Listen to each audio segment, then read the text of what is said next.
New evidence about the Trump assassin. Turns out his parents alerted police hours before the incident, and previous reports show that he was actually anti-Trump. We have all the information that they're not telling you here on Beyond the Headlines, only on Vigilant News.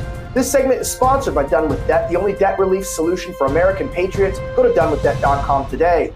I'm Elijah Schaffer. Let's start the show.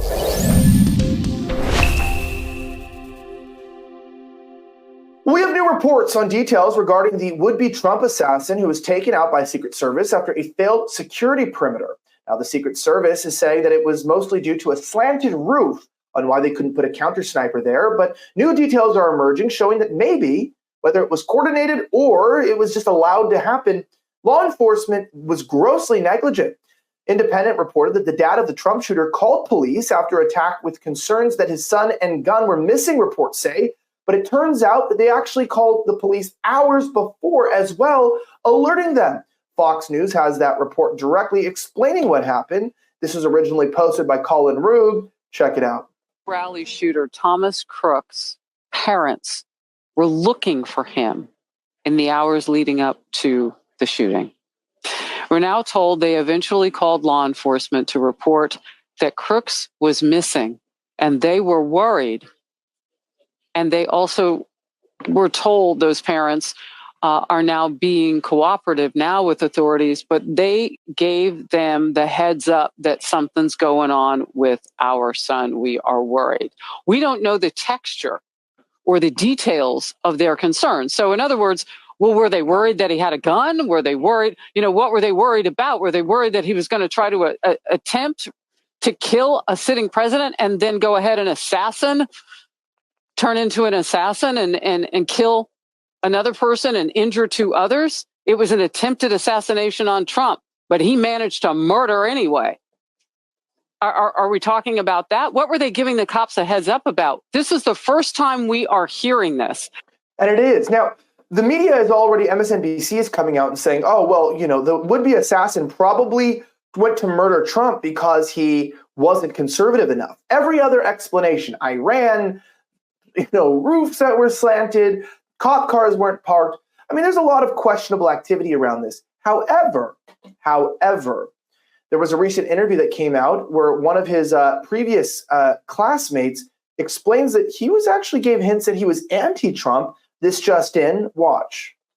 Thomas was a quiet kid unless there was something that he was passionate about, politics being one of them.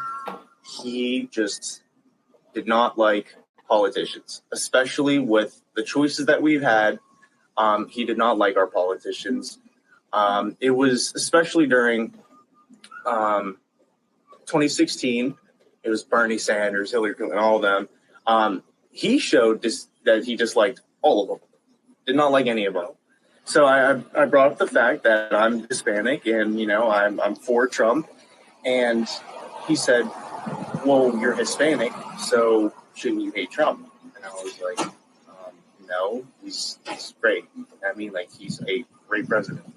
And he called me stupid or insinuated that as if he's like, well, that's kind of stupid. If he was a know-it-all. So once again, if he was passionate about something, he would just talk and acted like he knew everything, especially politics related. And he would say it in a tone that was like, I'm better than you in a type of way. And, meanwhile, it's like, dude, we're in the same classes. You know what I mean? We're talking about the same stuff here. And whenever it comes to politics, I mean, at the end of the day, I can agree, you can disagree, I can disagree. Really, nothing about it. At that point, it doesn't matter. At that point, it's, we're just starting to figure out who we like and all. But yeah, he was real smug and arrogant whenever he was talking. And whether that was his way to try to make friends or be funny, I don't know. But it got under my skin a lot. So he essentially told his friend, you're stupid for voting for Trump when you're Hispanic, which to me doesn't guarantee that, he was a Democrat. From my understanding now, it could have been faked, but it looked like he'd also donated the shooter to Act Blue and a couple democracy groups that were left-wing. And even though he was a registered Republican, it doesn't seem like he liked Trump. Now, I might be a little too skeptical about it, But even weirder about this is J. Michael Waller said that CNN reported 3 hours before the shooting, security caught Crooks with a rangefinder. We're finding out they saw him 3 p.m. on Saturday, roughly 3 hours before the shooting. Crooks was at the security screening area for the rally. He first aroused suspicion when he passed through the majometers carrying a rangefinder, which looks similar to a small pair of binoculars and is used by hunters and target shooters to measure distances when setting up a long-range shot, according to a senior law enforcement official briefed on the investigation. So it's like all the signs were there. The parents called, they had warnings, hazardous materials were delivered to the house. There's so many odd things that we could discuss, but that's what it is. Now, reminding you that it's not the only crazy thing that's happened. Many of you know the economy is not doing well, and in all this insanity, maybe you have debt that's been piling up. You know how easy it is to miss your payments, let the interest pile on, credit cards, car loans.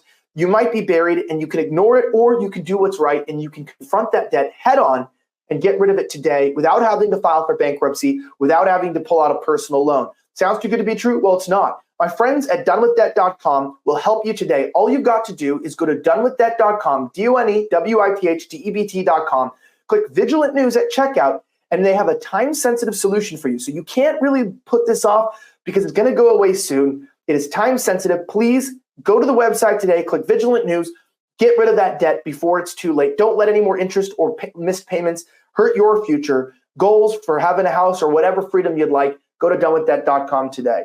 Now, I want to say this. This is crazy. Ollie London reported, he said Secret Service knew about Trump shooter for 3 hours before the attempted assassination. Thomas Crooks was being watched by Secret Service after he entered the rally location in Butler, Pennsylvania at 3 p.m. and tried to pass through metal detectors with a rangefinder. Although the device, which is normally used by shooters to measure the distance to a target, would not have prevented him from getting into the rally, he was immediately put on law enforcement's radar. Secret Service then began watching Crooks, but lost track of him when he left the secure area. He then went on to collect his rifle from his car.